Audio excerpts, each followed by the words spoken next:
দ্বীপ জেলা ভোলার কলেজ পড়ুয়া কামাল হোসেন ও মাইনুদ্দিন বৈষম্য বিরোধী ছাত্র আন্দোলনে ৪ আগস্ট পুলিশের গুলিতে গুরুতর আহত হয়ে আসেন বরিশাল শেরে বাংলা মেডিকেল কলেজ হাসপাতালে। তবে মরার উপর খাড়ার ঘা, অতিরিক্ত টাকা না দিলে মিলছে না সেবা, অভিযোগ তাদের।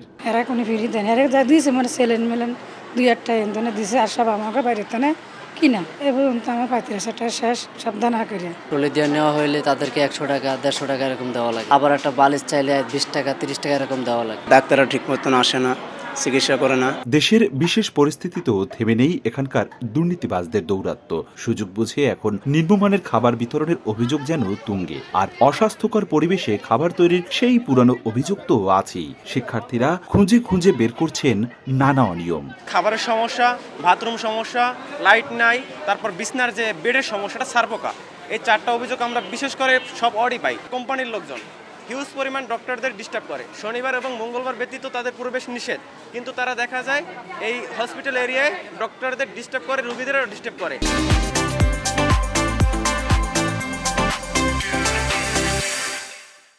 এক সপ্তাহ ধরে প্রায় অর্ধেক চিকিৎসকই তাদের দায়িত্ব পালন করছেন না বলেও অভিযোগ উঠেছে। ক্ষমতার পট পরিবর্তনে কেউ ভয়ে আসছেন না, কেউ বা নিজেকে জাহির করছেন ক্ষমতার চূড়ার লোক হিসেবে, আর সেবা বঞ্চিত হচ্ছেন রোগীরা। যদিও হাসপাতাল পরিচালকের দাবি অল্প সময়ে শৃঙ্খলা ফিরে আসবে। সবাইকে নিয়ে একত্রিত হয়ে এখনো যে সব জায়গায় ল্যাকিংস আছে সেগুলো আমি দ্রুততম সময়ের মধ্যে এগুলো কমপ্লিট করতে পারবো। সরকারি স্বাস্থ্যসেবা আসছে সরকারের স্বাস্থ্যসেবা নিতে, সেখানে কেন সিন্ডিকেট? কারণ আমার পরীক্ষা আছে, আমার ওষুধ আছে, আমার চিকিৎসক আছে।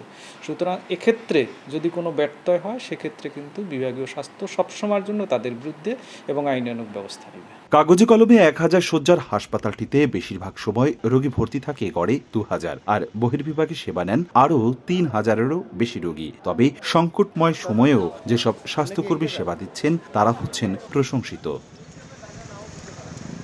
অপূর্ব, সময় সংবাদ, বরিশাল।